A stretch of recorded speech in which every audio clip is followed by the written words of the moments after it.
ময়মনসিংহের ত্রিশাল উপজেলার ত্রিশাল ইউনিয়নের বিএনপি ও অঙ্গ সহযোগী সংগঠনের উদ্যোগে এক দোয়া ও ইফতার মাহফিল অনুষ্ঠিত হয়েছে।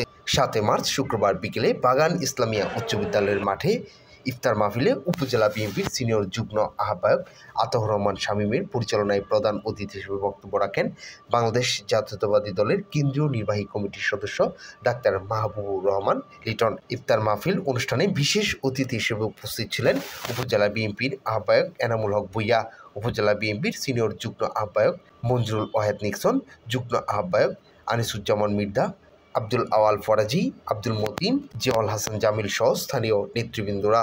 প্রধান অতিথির বক্তব্য শেষে শহীদ প্রেসিডেন্ট জিয়াউর রহমান, আরাফাত রহমান কুকো ও সকল শহীদদের আত্মার মাগফিরাত কামনা করে সাবেক প্রধানমন্ত্রী বেগম খালেদা জিয়া ও বিএনপির ভারপ্রাপ্ত চেয়ারম্যান তারেক রহমানের দীর্ঘায়ু কামনা করে সকল মুসলিম উম্মার জন্য মোনাজাত করা হয়।